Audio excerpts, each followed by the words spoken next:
Hi, welcome to Ask the Chiropractor. We're going to go over all kinds of great things today. I'm very excited. I have a Dr. Rodnick here.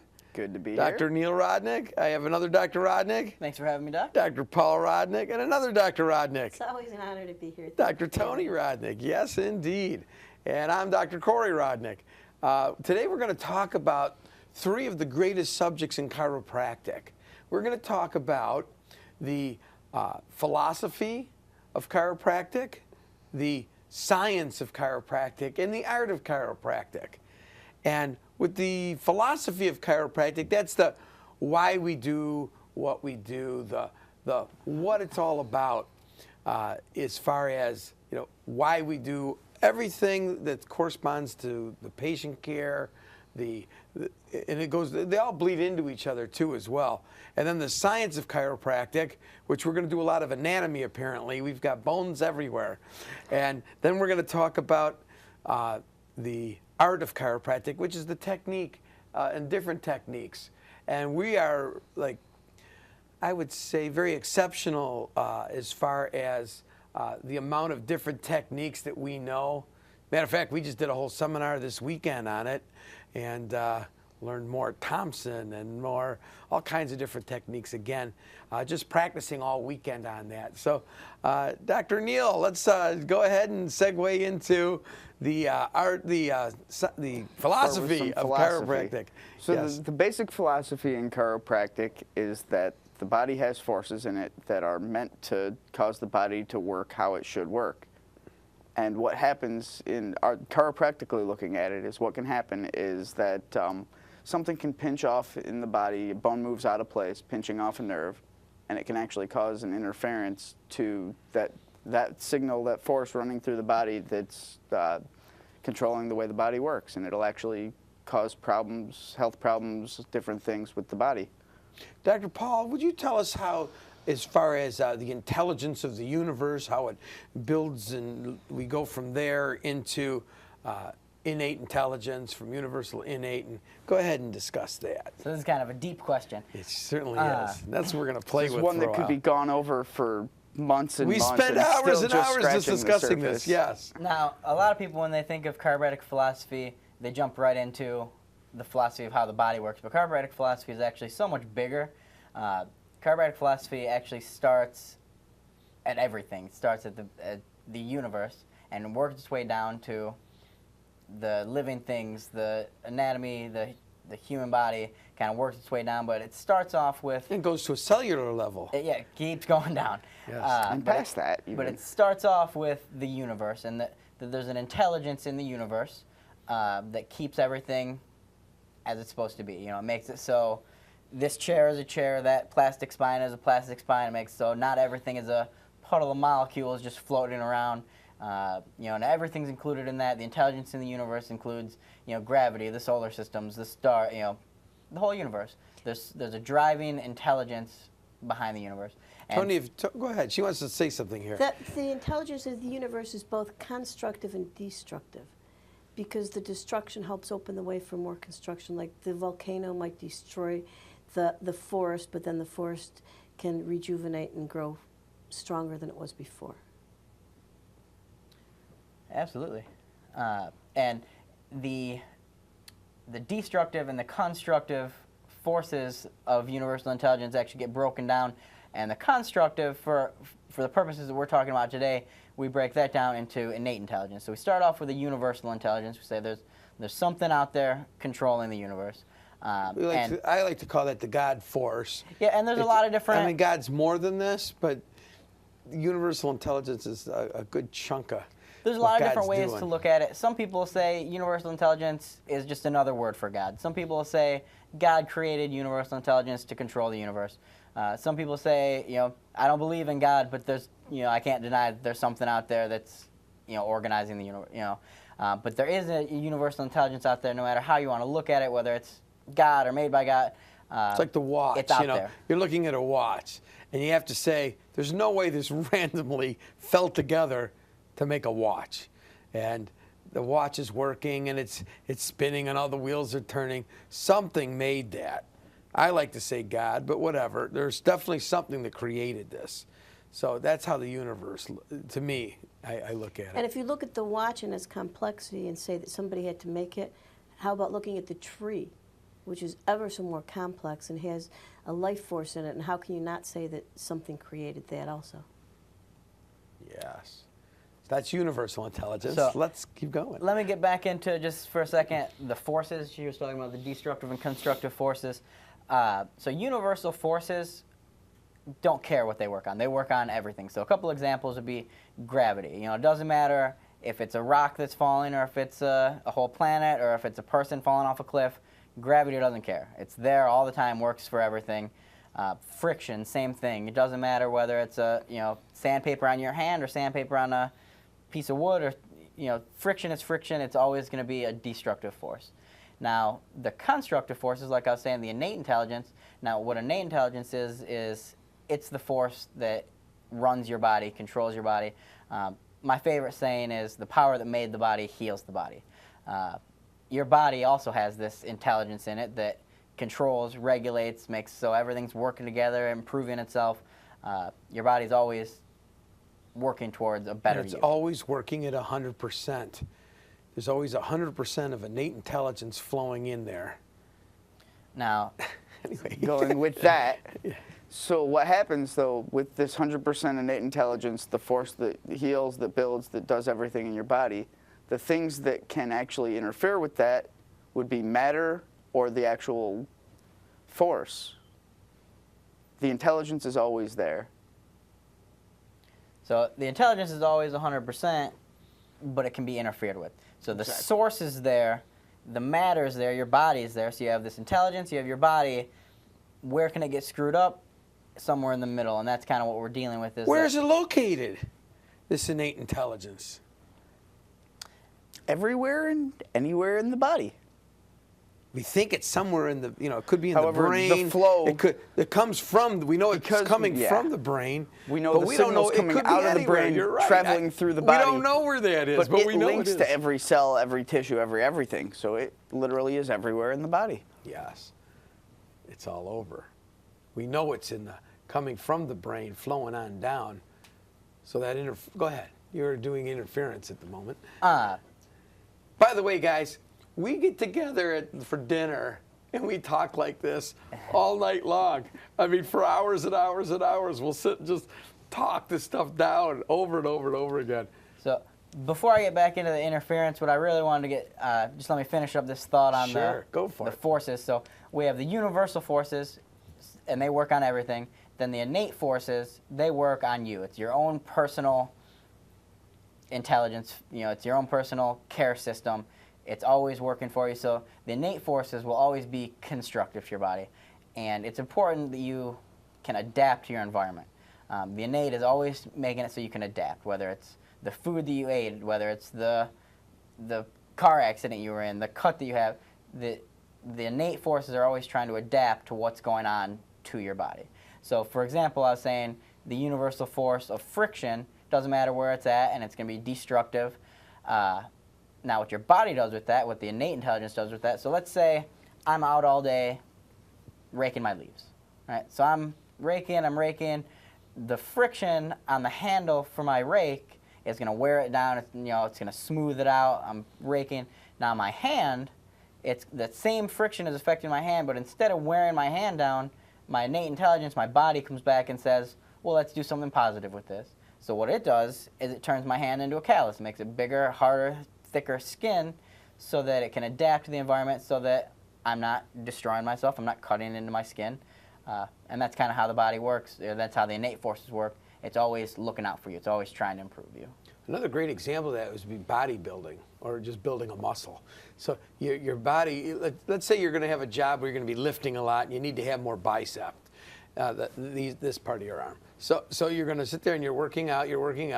Well, your body the next day, the next 2 days, says we need a bigger mass of muscle there in order to do that same event again. So it'll build bigger muscles. And then you do it again, and it'll keep building bigger and bigger and bigger in order to adapt to this new environment of lifting using your arms. And again, that's the same example we were going through before. The universal force of gravity is working against you, literally ripping your muscles. and then your innate intelligence comes back, turns it into a constructive event. That's why somebody may start a new job and it beats them up really bad the first day, the second day, but after a few days they get used to it. Well, this is how your body did it. Was it took the innate flow in there, said, hey, make these muscles bigger, make these ones smaller, et cetera, et cetera. And I mean, I've had, just in the course of my lifetime, I've taken my muscles into giant, massive muscles. I've turned them into long, thin muscles. Your body can do such incredible things if you understand this whole principle. Anyway. I like to think I keep mine at a massive level, but or that's even just if me. you don't understand this principle, your body's still going to be doing it either way. So that's the innate intelligence. And that innate intelligence, again, is always working at 100% to correct, to keep things in balance. It keeps your body from overheating. It keeps your body from freezing. When you're in a cold environment, it might take some of the blood out of your arms and legs in order and redirect it to more vital organs like the heart, the liver, different areas like that, in order to keep you alive. If you're too hot, it'll make you sweat profusely to cool the body down. You've seen dogs panting. That's what they're doing, is trying to cool their body down. It's always trying to keep you at what's called homeostasis, this balance. And so this innate intelligence is always working, again, at 100%, unless it's interfered with. So what happens when it gets interfered with? Who wants to go start with that one? I guess I can kind of touch on that. So the interference to the innate forces can be through some sort of damaging thing, different things that would cause the signals that are supposed to go through the body to not. So some of the things might be, there's, well, three things: chemical, physical, and emotional. And emotional stresses. Go ahead. So these forces, the innate intelligence, travels through your body through the nervous system. And again, you know, in the body, it stems from the brain and works its way down. Where that intelligence begins, that's a whole other discussion. But it starts in the brain, works its way through the spinal cord, out the nerves, going everywhere in the entire body. So those areas, those are the areas that will be affected for the interference. Those will be the areas that will cause the interference. So we have the intelligence, we have the body, we have the pathways in between, that's the nerves, and those will be interfered with in a number of different ways, and we'll kind of get back into that in a second. But that's what we work with as chiropractors, is unpinching the nerves. A lot of people think chiropractors, neck pain, back pain, headaches, absolutely. You know, we do a great job with those, but what we also do is relieve the pressure off the nerves so that that intelligence can run your body at an optimal. Absolutely. Toni, you want to say something? Besides the interference with the nervous flow, there's also, if there's limitations of matter, like if your liver is destroyed, no matter what your brain and your nervous system is functioning at optimal, you can't replace the liver, or you can't replace organs. So there's limitations of matter. Once it dies, yeah. Once it dies, it dies, yeah. Yeah. But the chiropractor is working to optimize what is left with the body. A really easy example that a lot of people understand, you know, when you say somebody, you know, your liver's dead, it's not going to come back, you know, that doesn't have as much impact as, you know, let's say I have my hand here and it gets cut off. It's not going to grow back, right? There's limitations to what the matter can do. And that's a, I don't know, good example, I guess. And that's something I think we underestimate in many ways, like what can heal and what can't heal. I mean, I know personally that I've healed things that I was told there's no way. And not me, my body healed it, not me personally. But, and I know these things can heal. I know it does a lot more than we think it does. And that has not been fully researched out. I'm sure that won't be for a while yet. But eventually they're going to figure this out on exactly how far, depending on what circumstances and what you're bringing into the picture. In other words, I know being a diabetic, it takes you longer to heal compared to when you're not a diabetic. If you're taking nutrients, I know you heal a lot faster than if you don't take nutrients. I know that if you're subluxated, it'll take a whole lot longer to heal, or it may heal incorrectly. In other words, if there's a bone pinching on a nerve, that can cause all kinds of different things. And great examples of that is like someone with a stroke. You know, you see their skin changes over, like, rapidly. It turns into like a kind of like a very thin tissue paper skin on that, whatever. Everything changes. Yeah, big time. You affect the nervous system, it's going to affect everything. 'Cause the nervous system is where the intelligence flows through. You affect the nervous system, you affect everything, whether it's the skin, the nails, the organs, the muscles, everything gets affected. So that's why as chiropractors, we're always looking for nerves and where the nerve might be impinged upon, where the flow isn't flowing is exactly how it should be.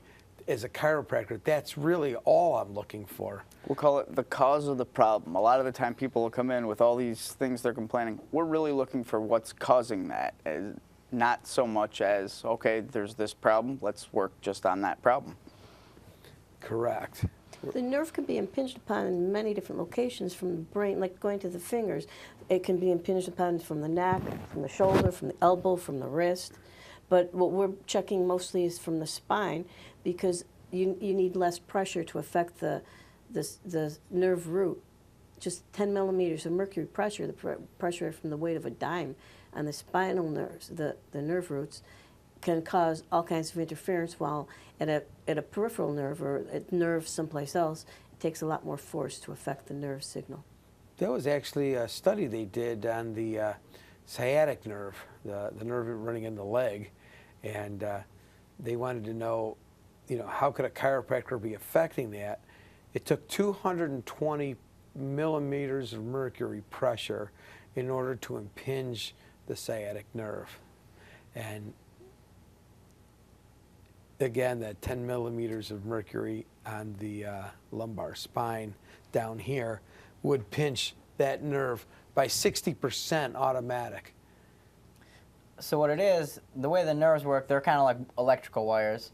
The nerve flows over them. The nerves, as you get farther out from the spine, are more insulated. So you have a wire, it's got rubber wrapped around it, compared to you have a wire that's got nothing wrapped around it. One of them can be affected more. So as you go farther out, it's more protected, it's safer. You said 220 pounds of millimeters of mercury pressure. Compared to the Before 10. that even had an effect even on it. Yeah, but once it had the effect, boom, you lost 60% right off the bat. It went from 0 to 60. It wasn't like 5, 10. It was 60, boom, it nailed it. Like when it hits, it hits. Like, yeah. Which some people who've had pinched nerves know. When it hits, man. If if it's the kind that you feel. When you say some people who've had pinched nerves, everybody who's ever had that sciatic knows what we're talking exactly about. what you're It's like, talking oh about. my God, my life is over. Okay. Until it gets repaired, then it's like, I'm superhuman again. I can do anything, no problem. They describe that sciatic pain as sharp lancinating.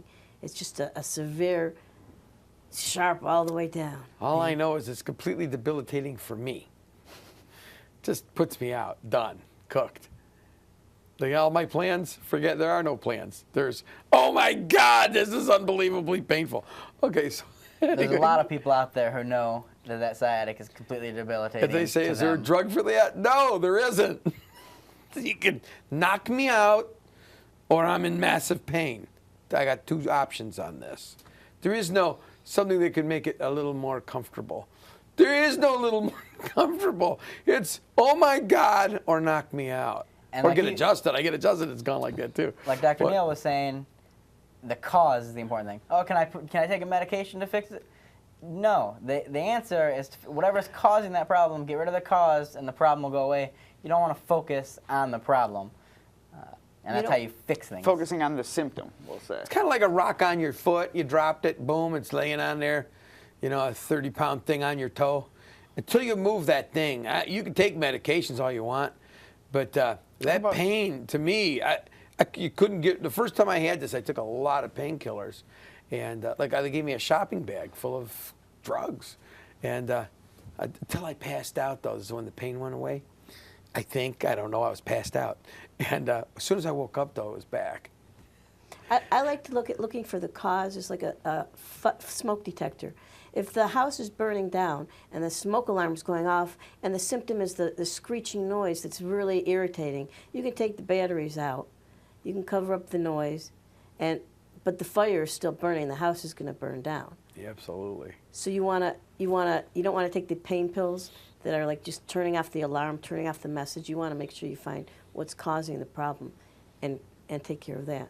And the alarm is loud and annoying. The symptoms, The pain. same thing. It's Yeah. loud, it's annoying, but it's there. It's your body's way of saying there's something wrong here. You know, same thing. It's, you know, that's why they design smoke alarms for houses. So the house's way of saying there's something wrong here. You need to get out. You need to get it fixed. You need to spray it with water. Same thing in your body. It says, you know, ouch, that really hurts. I shouldn't move that way. I should, you know, get this checked out. There's something wrong here. What's the underlying issue? The answer shouldn't be, well, I have the smoke alarm. Let me put a Tylenol in it and see how it does. Yeah, you're still burning down. You know, it's funny how they say, people think that, you know, medical care and surgical, that somehow as a chiropractor I'm against it. I'm not against it. If the house is on fire, who do you call? Fire department. Fire department. Fire department comes out and does what? They have axes, water. They basically destroy the house, correct? The house. So if the house is the body, okay, and you have some emergency thing going on, you know, if your heart stops, you got your kidney shutting down, you need immediate emergency care. You call the fire department, you call go to the hospital. And you go to the hospital and they get things working a little bit. But is that the cause of the problem? They're not dealing with the cause. They cut you open, they fill you with pills. Again, they're kicking down the doors, they're hitting it with axes. Right. They're keeping you alive. Keeping you alive, Right. which is the main thing. And then afterwards, what do you do in the house? So the house, you would call up your carpenters, your electricians, all these different people to rebuild the house. So in chiropractic, you bring in your chiropractor, unpinch the nerve, you want to get some exercise in there, you want to get some nutrients in there, you want to sleep, the basic ingredients to rebuilding a good body. And that's how it works, and that's how we look at it. You know, we don't think calling the fire department to reorganize your kitchen is a good idea. But when it's on fire, yes, it's a great idea. Does that make sense? That's how I look at it anyway. You know, they're great for emergencies. A lot of guys are getting into different kinds of healthy things now, which is something new that's going on. I know some of my medical buddies are getting into more, you know, nutrients and, you know, doing the tests and seeing what we can do to, you know, and the a more physical holistic therapy, the kind of approach. exercises. Yeah, which is, I think, fantastic. I think it's great. I mean, eventually I see the chiropractors and the medical profession working together to figure out the whole body, you know, what needs to be done to have this person live the, you know, ultimate lifestyle, the ultimate life, and have this incredible experience in life. You know, they should all be working together. As a matter of fact, we tried to put the only ones. There's like a new law went through. I don't know if it went through or not, but they're working on it. Was by the time the show goes on, it probably will come through. Was for physical therapists. They want to be able to see patients without having a medical prescription. So they're trying to pass this law. So what happened is a medical doctor, a osteopath, a dentist, and a podiatrist can order physical therapy, but not a chiropractor. Like, come on. So we tried to add that on there. That went off like a grenade, you know. Fire in the hole! That got voted down. But anyway, in other words, we have to do things for the people, not for political weirdness. And so, anyway, that just happened. So anyway, back to philosophy. Is there any few words you want to say on philosophy before we move on? The intelligence in the universe is the driving force behind the universe, keeping everything going. The intelligence, the innate intelligence in your body, that's the driving force behind your body. It causes millions of chemical reactions every second in your liver. It causes your heart to keep beating. It causes your paper cut to heal. That's the drive behind how the body works. That's the drive behind what we do, why we do what we do. Yeah, go ahead. I would like to say that when a baby is conceived, it takes two cells, actually two half cells, and they're joined together, and they divide and they divide and they keep dividing, and then they start differentiating. And the first thing that comes along is the primitive streak, which turns into the nervous system. And that directs the cells. That says, you're a heart cell, become a heart cell. You're going to be in the eye, become an eye cell. And that power that directed and formed the body from two cells, that's still in you. It doesn't leave you. That force can heal your body if it's not interfered with. Yeah, baby. She said it like it is, which is a great segue into the science of chiropractic. And so the science of chiropractic is, one, how do we locate, how would we find this interference that we're calling in chiropractic a subluxation? So how are some ways that you might think of? There is a lot of ways to find what we call a subluxation. Tell me, Dr. Neal. Tell me. So tell some of them we use a lot of the leg checking, a lot of just palpating, feeling where things are not even. Get an asymmetrical turning of a bone, you know that bone's not where it should be. Things like that. So you're saying on the leg checking. Let's describe that more for the audience, because a lot of people don't know what that is. Okay, so the leg checks, what we do is we measure the leg length from, first we'll check to make sure they actually should be the same length. Then from there we know to go with, if one is lengthened or shortened, it's actually something moving out of place can cause deviations in the posture. And so let's start with the hips for our leg check. This is a model spine, so everything's kind of all screwed together, doesn't want to move. But You what wanna can hold actually it where they can see what it, can so- actually happen here is that the hips will rock back this way or go forward, and that'll actually cause a leg length to change as far as how you read it at the table. Because the leg is attached underneath. The leg attaches to the hip. So say this tips down, that's going to bring your hip. We actually got a whole thing here. So when this tips back, this will actually rotate the hip up and cause the leg to pull shorter. So when you're laying down, we would see a shorter leg.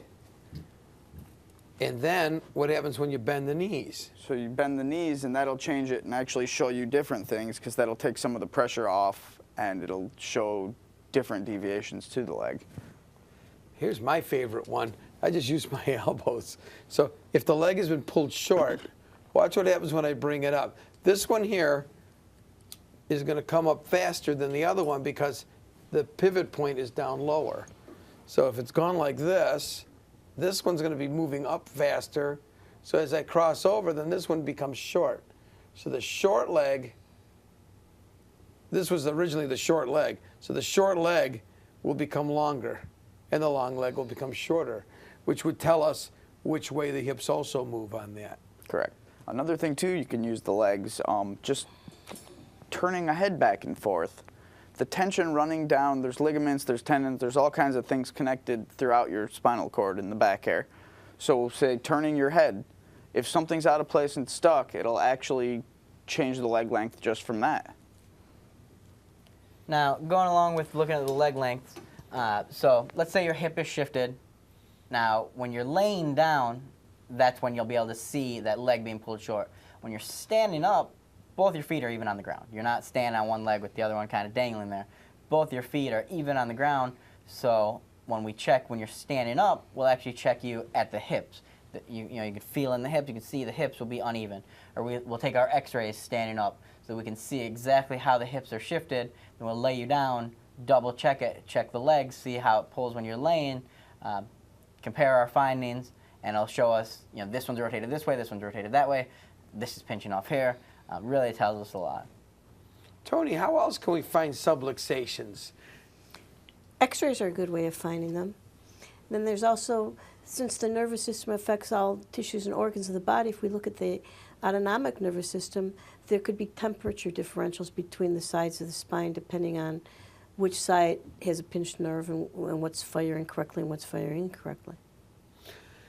On the x-rays, I'm not trying to brag, but I believe that we have one of 5 in each clinic here, one of 5 motion study x-rays in the state of Michigan. Very cool radiography. It's, We're like super high tech It's out the there. new technology of X-ray coming We're out. way out there as far as high tech goes. We try to be very high tech in our offices anyway. Other offices have different things, but we went out wild and got the best of the best of the best kind of thing, and spent the energy and the time and mostly money in order to get it. And anyway, so what do X-rays show on these subluxations? How would you know you're pinching a nerve? So, with the X-rays, going back to our spine here, what you're doing is actually on the film. So we're looking, it's going to be a 3D image turned into a 2D. So when you look at it, you're going to be seeing all these bumps to the back of the spine here. And what happens is you will see actually something will be turned out of place or tipped out of place here. And you can actually see that by which side it's closer to, which way things are rotated. And if you know that the bones have moved, then what you also know is the nerves are being pinched. Because on the X-ray, you're only seeing the bone. You just have to know that there are nerves running through here. There are disc material in between the bone. We're reading the bone itself to showing the holes, the different areas, how much space there is, how much it's pinching off, how much it's being interfered with. And talking about the science of chiropractic, the first science that every chiropractor has to learn is anatomy. We have to learn everything about everything, how the body looks, where it should be, how it works. So now that we know what a normal should be, then we can take a look at the X-ray and we can very easily differentiate, this is normal, this is not normal. The areas that are not normal, those are the areas where there'll be interference, those are the areas where it'll be pinching off. A lot of times it'll be the areas where you'll feel pain and symptoms, but not always. You can have pinching off going to an organ. You wouldn't notice it until 10, 15 years down the road. Now you have an issue, but it's all stemming back from that same pinched off nerve. So we look at, this is what it should be, this is what it is, let's put it back to what it should be, let the body heal itself, let the body regulate itself, and that's how you live at an optimum. That's how your body stays healthy. Absolutely. So more science. More science. We should have Dr. Toni, if you want to go over some anatomy with us.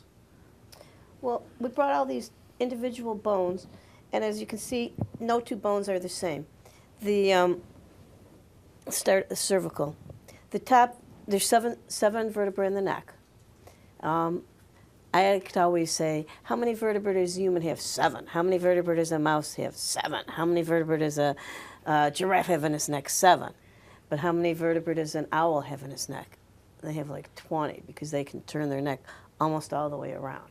So there's a few exceptions. Yeah, there's a few exceptions. Well, they have 3 atlases, is what. Well, it's it's mammals compared to birds but mammals, when you're looking at mammals, 7. Yeah, but I think other birds also have 7. I think it's the owl's the exception because of its motion in its neck. So the first 2 bones of the neck are different than any other bones. It's the atlas and the axis, and most of the motion in the neck takes place there. These are connected so you can't really see, but the second bone has a little pin that, I don't know what camera I'm on, a little pin that comes up and it goes into the first one. And then it's held against this little groove in here with a transverse ligament. And this, so the first bone rotates, it kind of pivots around the second bone, and that's where most of the motion in the neck comes from. And that's where the name for the second bone comes from. The axis, okay. Yeah, because it literally has a pin, and it's the axis for that It's rotation. a pivot point, yeah. Yeah. By the way, that little pin, that's The odontoid process? Yes. When your hanging occurs, that's what gets fractured off, is that odontoid process goes into the cord. A lot of people think that during a hanging, you choke to death, you strangle. No. The fracture is actually called a hangman's fracture. It's the fracture of that second bone down, severs the spinal cord, ends it all. That's what's meant to happen with the hanging anyway. The choking That's the thing idea. is if The that didn't dropping- happen. The dropping thing. And then going down the cervical. Wait, you know what? Show them the center of that, the hole. Aim that at the camera. I don't know And- which camera I'm at. Okay, so then you can just see so how it you pivots. see, when that odontoid, see how she just moved that? It makes the hole smaller. The odontoid, if it moves into the cord area, Because the cord travels through here. so when those 2 bones get misaligned. Can you spread the spinuses off those? Like, there you go, like that. When that happens, it makes the hole smaller, so a lot of people end up with dizziness. I've seen people with encephalitis. I've seen people with, but boy, a lot of dizziness. You get a whole lot of people with dizziness from that. Simple thing, correctable, simply correctable. I'd say almost 10 times out of 10 too, when that second bone down moves like that, headaches, dead giveaway. Oh, God That's almighty, the yeah, you're big going to get one. headaches, dizziness, and you're going to get ear problems as well, too. And I'm just saying, We man. get people all the time will come in and you'll go to feel that second bone and you'll see it way out of place and you'll be like, you get a lot of headaches. How did you know? Because that's where the nerve's coming the spinal from. cord starts here and goes all the way down to the rest of the body, problems up in the neck can cause problems anywhere in the body. If this pinches off into the spinal cord, that can cause problems anywhere. So there's certain branches of chiropractic, certain philosophies that only adjust the top bones of the neck. They're called the upper cervical. And I've seen amazing things happen when you just adjust those two. Changes in the whole body. And in our offices, we practice a number of techniques. One of the techniques I practice is that upper cervical. I have some patients who I put extra focus on those top couple bones, really make sure we're checking them systematically, making sure everything's working properly. But that's one of the things, like we were saying earlier, we try to specialize in a number of techniques so that everybody's body is different, everyone's problems are different. We want to make sure we have the tools that we need to address those issues. Sometimes the nerves are pinching off the side. Can you point to the foramen there? So the foramen, and those wouldn't cause headaches and the sinuses The and things like foramens you are were talking more, about. not really between C1 and C2, but Here, if you want to go through You it can on see that a there, lot it's a little better bit with that. easier to see when you have nerves actually sticking out. yeah, the foramen are where the nerves stick out. So there's different things that can impinge. Foramen means hole. So you can have the spinal nerves that are exiting out these bones or actual cord pressure. And the cord pressure you'll find easier on C1 and C2, those top couple bones. That's what we were looking at with the odontoid and all that. When they spread apart in the back of it like that, it'll actually put cord pressure, or it'll back up the cerebral spinal fluid, the thing that bathes the spinal cord. It'll actually build up and cause they call it upper body congestion and lower body starvation. So they're very tired, top part very congested. Anyway, I didn't mean to interrupt though. That's okay. I was just going to say, between each of the vertebrae, there's like a joint, the facet joints. And in the different areas, they're at different angles. So when the chiropractor adjusts you, they have to know the angle so that they can put the force in to correct and realign the bone. Like just in the thoracic, the mid-back region, the angle, I don't know if you can see it, of the joints change as you go down. So up here it's more this way, up here it's more straight, and down here it's more up this way. Which is a perfect segue into our next topic, which is the art of chiropractic and how we do the adjusting. And like Dr. Paul was just saying earlier, there's a lot of different techniques, and there's a couple hundred techniques, and I know I'm great at about 197 of them. Still learning those other 3 though. So the reality of it is, we took a technique seminar. Paul, you weren't there, but the rest of us were. But you've had all these courses before. With that same instructor. With the It was same- yeah. actually, he did an advanced review of it. Oh my instead of God, just it was doing so the basic. great. And anyway, but we usually bring in the speakers into our setting, for our group, and instead of us all flying out somewhere to take We the also seminar. go to a lot of other seminars outside, And we do that too, but it's a lot better to bring nice them when in. they come though. to us. It's nice when they come to us. It's wonderful when they come to us. So anyway, so just to name, like for the upper cervical, what we were talking, go ahead and show those 2 bones again. Why don't you name a few of the techniques that you know of, Toni? That Well, there's toggle, there's HIO, Atlas orthogonal. I'm saying for the upper cervical. You're naming them for us. We understand that, but the Okay. public doesn't have a clue what that is. So, she just named a Okay, few for of them. toggle, you're on a table that the headpiece drops, and you're you're contacting The atlas. You're contacting the atlas with your piezoform, and you're using two hands. And depending on whether it's anterior or posterior, you might be leaning over the patient, or you might not. And it's just a quick. So you're talking about the line of drive. The line of drive Okay, so there's a changes certain line of depending drive on where your body depending is. depending on where the bone is. Correct. Yeah, and so if the bone is tipped this way, she's saying, well, you have to take it from here. If the bone is gone the other way, then you would take it from this direction. So what you're looking at is the line of drive, and continue with you were saying, and the actual toggle, it's the head. Go ahead. The toggle, it's a drop head piece, so there's also, when it drops, there's a force coming back up. And you're kind of vibrating the bone so it can place itself where it needs to be placed. It's a quick, I can't do it because it's a quick, you recoil. And the table drops at that point, yes. So that's one technique. Now that technique was discovered that using these drop tables by a guy named Clay Thompson, who was observing there's a hammer, like if you want to take a bullet and pull it apart, is if you've ever tried that, it's very difficult to do. However, when you put it in this little hammer, you just tap it, and the one end of the bullet goes out, and the other part of the bullet stays where it's connected. So he saw that and said, my God, what a great way, because if you have two bones and they're locked up and they're out of place, you want to not move this one, let's say, and you only want to move this one. So the table would drop and it would set the bone in.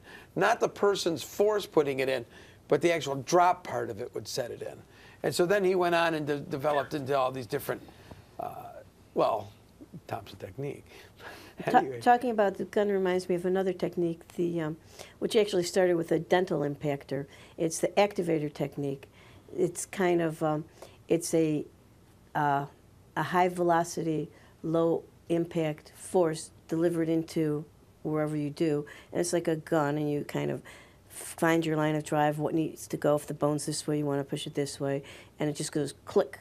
And it's such a little force, or it seems like such a little force, but it can really have amazing results. Yes. And it's just spring loaded, it literally just puts force in. Really makes a big difference. And it just feels like a little, like a It doesn't feel like anything's happening, but it really has great results. And somebody says, how could that actually move anything? And so I set it to 0. Put it on the door. And I set it on the, I put a pencil on it, and I clicked it, and the pencil goes flying in the air. So I'll put it on a door and click it and show people it'll push a door shut. It has the force. It's just real fast, so it's a low impact on it. Yeah. Very cool. So and you said Atlas orthogonal. I heard you mention that. That's another upper cervical technique. I actually don't know that one. Okay. That one just uses specialized equipment. A stylus is on there. Yes, go ahead. I'm sorry. And again, the art is similar. Same type of thing. It uses something similar to those balls that hang off the little strings, and you click one, and the end one moves, but the middle one stays the same. That's the concept behind that stylus, and it's specialized equipment. But basically what it does is just a little metal rod kind of sits right up against you, and then something hits it on the other end. The rod doesn't move at all, but it moves your bone. So another specialized technique. And just kind of getting into the techniques in general too, not touching on any specific one. I just wanted to touch on the art. That's a word that gets thrown around a lot, and people think, oh, artist, they must be a painter. To me, art, or an artist, is a skill set. You can be an artist at anything you do. You can be in construction, and boy, you do that really well. You're an artist. You know your technique. You're an artist at it. Same thing with chiropractic. If you ever watch us doing an adjustment, everything's just so. We have to have this at this angle. That has to be just the right angle. This bone has to be moved this way. This one has to be moved that way. It's very specific. You can be in any profession. You can be a butcher, and it's so artful. You don't never touch your blade to the bone. That's an art. You could be anything. You can be an artist at it. The art behind chiropractic is the techniques, and there's a lot of different forms of the art. There's a lot of different ways you can move the same bone. You know, once you know this bone is moved in this direction, it has to move that direction. Then you have all these options. You have, your bag of paint, your art tools. I need to move it in this direction, so I can move it from here. I can move it from there. I can move it from there. I just need to know this is where the joints line up. This is where the line of drive needs to be, and then I can choose which technique will work best for that situation.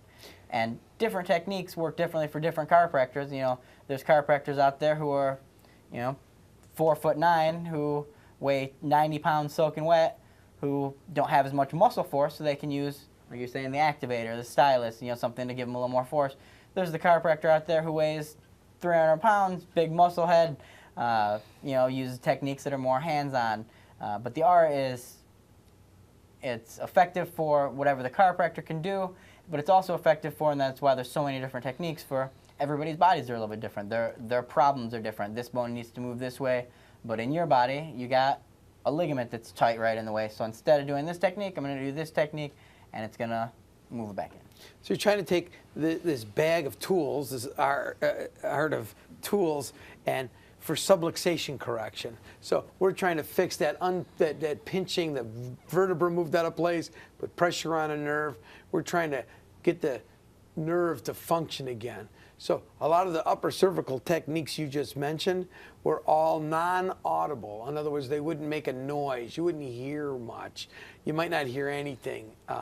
Then there's the audible techniques where cervical chair, where we're sitting in the chair and adjusting it, manually adjusting it. You might hear, some pressure release. It's, or you might, the soup laying on your back, adjusting it that way, or laying straight down is another way. So in every position, that bone can be moved in different techniques. That's why there's different chiropractors. Like someone will come in and say, well, this chiropractor did this or that chiropractor did that. And it's the kind of technique, and we're always looking to see on your body what would be the best technique for you. And I tell the patients, all the new ones, I say, listen, if you didn't like this technique, sometimes they don't like that they didn't hear anything. Or sometimes they don't want to hear anything and they didn't like that they did. So, and we mark that down, and we want to be very, considerate to the patient on what it is that they like more than anything. Because, I love techniques, I love all that, but I love patients more. So I'd rather, do what they need rather than my needs. And, so that's why I have all these techniques. More often than not, too, whatever technique they're comfortable with, whatever technique they say they like, is actually the one that's most effective for them to move their bones back, because when they can relax a little bit easier, the muscles, the tendons, the ligaments don't hold it out of place as much. You can move back in a little bit more effectively. And again, that's why there's so many techniques in chiropractic. I just wanted to jump back for one second with talking about all the different techniques. That the fact of whatever technique you're using, whatever technique your chiropractor is using, it doesn't really make too much difference as long as they are removing that nerve interference that we were talking about. That's all that matters. With the subluxation. The end result is the same. It's all different paths to the same end. So we only have a few minutes left. I would love to just take a look at one of these, talk about techniques and the art and the science and philosophy of chiropractic. So sometimes, Toni was mentioning earlier that you can have a subluxation in the neck or the shoulder or different various parts. So here is an arm. This is a plastic arm, by the way, because a real one could be gross. But just take a look at how many different joints there are just in the hand. Look at all these little bones in here. These guys can name every one of these bones and how they attach and all that. I'm not going to. But these are your fingers. That's your little fingers. See, there's 3 different bones down here. There's 3 bones here. 1, 2, 3 down here. These other bones, they look like part of the finger, but that's part of your hand bone, right? Here's your hand. Okay, and these can move out of place. The thumb can move out of place. And then look at the wrist. Lots of places that you can actually misalign a wrist. And adjusting a wrist is the same as adjusting anything. Now, a lot of people throw around the term carpal tunnel. I just want to point out, right where you're pointing at, all those little tiny bones in the wrist. On the other side. There you go. There's a tunnel that goes through those bones, and through that tunnel, there's a nerve. And when those bones move out of place, that nerve gets pinched, and all of a sudden you get wrist pain, finger pain, hand pain, anywhere that that nerve is going can be affected. I see relatively often people, I had carpal tunnel surgery, and then a couple years later it came back, so I had to do another surgery. Because they never corrected the problem in the first place. They never corrected the problem. And how did that happen? Oh, they fell or they were leaning all the time with their wrist like that, which can subluxate this bone out. And if it's not put back in place, you get carpal tunnel syndrome. You can also catch it in here in the elbow as well. These bones, see how this moves? That can misalign as well. This bone can misalign as well. The shoulder. We actually got one with a shoulder joint. It's just Here's a little one bit with a small shoulder for you. joint. The mini. See how the shoulder joint can misalign? All of this can twist, turn, all these different misalignments. And then in the neck. So the chiropractor has to determine, is it coming out of the neck? Let's say it's 20% out of the neck, 20% here, 30% here, 40% there. You see what I'm saying? It can all be misalignments that cause pinching into the fingers. I don't know why we're picking on fingers today, because we have these cool things. But that's how it all can happen. So like people come in, they say, I have shoulder problems. I lift up on their head just to get rid of the nerves that are pinching right there. If your shoulder pain's gone after I lift your head, obviously it's a pinched nerve in your neck. Don't do anything to the shoulder. Just fix the neck. However, if I lift up and only fixes half, well, it could be half shoulder, half neck. It wouldn't be wrist because it travels down. It all goes downstream. It doesn't go up the other way. You don't, pinch this and it goes up into your shoulder too often. Could a little bit. Unless it's something like a wrist bone out of place and it would go to the elbow because it's actually the same bone and it tips a different way. Correct. That could happen. But all I'm saying is, it's very logical. The science and art of chiropractic is so logical, as well as the whole philosophy itself. The philosophy of chiropractic is there definitely is a power that created you from a sperm and an egg to a human being. And that intelligence is still within you. It still resides in you. And you can constantly repair yourself. So again, the power that made the body heals the body. That's what we're all about. And God gave you the gift of life, and your gift back to God is what you do with that life. So we're going to go back to exercises in a little bit. Is there anything you want to say right now to close up? Much. It's a good show today. We went over a lot. It's our favorite subjects, isn't it? Yeah. So we can we could sit here for hours more. We do this every day anyway, guys. This is our thing. Yeah. I just want to say to the audience, the philosophy, the science, the art, anything that anyone does has a philosophy, science, and art. The philosophy, science, and art in chiropractic are extremely interesting. They're extremely important. I recommend to any of our viewers, look it up, Google it, look into chiropractic philosophy, because it's really important. We're just scratching the surface here. So if anyone has any questions, contact a chiropractor, ask them about the chiropractic philosophy, the science, the art. There really is a lot more than meets the eye. Thank you. And when you remove the nerve interference, remove the subluxations, miracles happen because the body's allowed to function as it's supposed to function. Amen. Very nicely done. Well, guys, we're going to go off and we're going to get into exercises, our routine of exercises at the end. And we're going to see you guys in a few minutes. And I'll see you next month at Ask the Chiropractor. Have a great, great summer, guys. And welcome back to Ask the Chiropractor. So we're going to show you guys today a couple of exercises. These are spinal hygiene exercises that we recommend doing on a daily basis or multiple times a day. Help you keep motion in your spine, help you prevent getting locked up, getting pinched off nerves. So what we're going to do is we're going to start off in what we call the inner winner position. We're going to stand up nice and straight like somebody who just won a sporting event. Stand up nice and straight, belly's tucked in, head right over our shoulders. The first couple exercises we're going to show are called our flying friends. We have 3 flying friends. We're going to go from biggest to smallest. So our biggest flying friend is called the eagle. What we're going to do here is, again, stand in that inner winner posture. Bring your arms up your sides. And as you do so, tilt your head back, look all the way up. And when you bring it back down, you bring your head back down. Not down, but just back to neutral.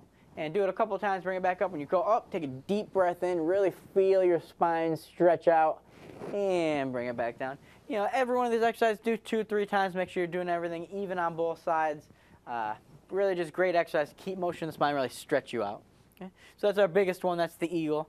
Our second flying friend is called the hummingbird. What we do for the hummingbird again, same inner winter posture. We put our wings up, and we're going to make small circles backwards. And what we're doing here is we're really just focusing right between our shoulder blades, really kind of strengthening these muscles behind our shoulders so our shoulders aren't rolling forward. There's too many habits these days, working on a computer, driving your car, text messaging, that bring your shoulders forward. So we want to strengthen those, bring those shoulders back. A couple different variations we can do as well. We can bring our arms up a little bit, just kind of work a little bit different muscle group. You can bring them down a little bit, work just a little bit different muscle group. Another variation, you can do what we call the drunken hummingbird. You fly a little bit crooked. And again, make sure you're doing everything, same thing on both sides, keep it side to side. So we got the eagle, we got the hummingbird. Our smallest flying friend is what we call the butterfly. We're going to do for the butterfly, this one's pretty easy. We're going to just link our hands together, put them back behind our head. Now, we're not pushing with our hands into our head. What we're doing is we're pushing with our head into our hands, just straight backwards. Stabilizing with the hands. Just light pressure into your hands. The motion isn't looking up, it's going straight backwards.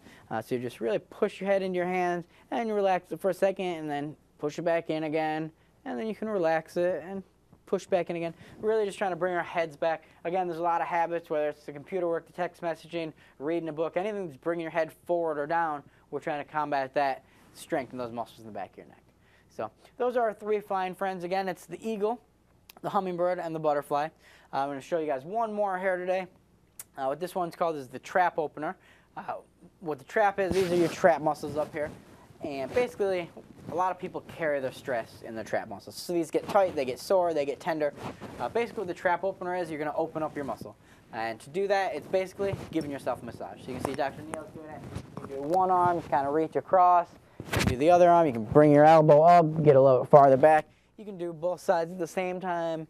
But what this is really doing is just massaging, opening up, relaxing those muscles, helping you get through your day. We recommend a lot of people can do these anytime. You can do them during work. You can do them sitting in your chair, bring your head back, bring your shoulders back. It really makes a difference. It really makes a big difference. So we recommend you do these exercises every day, keep you healthy. If you do have any issues, get in to see your local spinal care chiropractor and stay healthy. Thanks so much, and you guys have yourselves a great month. See you next month on Ask the Chiropractor. Thanks so much. It was a great show. Yeah, I really liked it.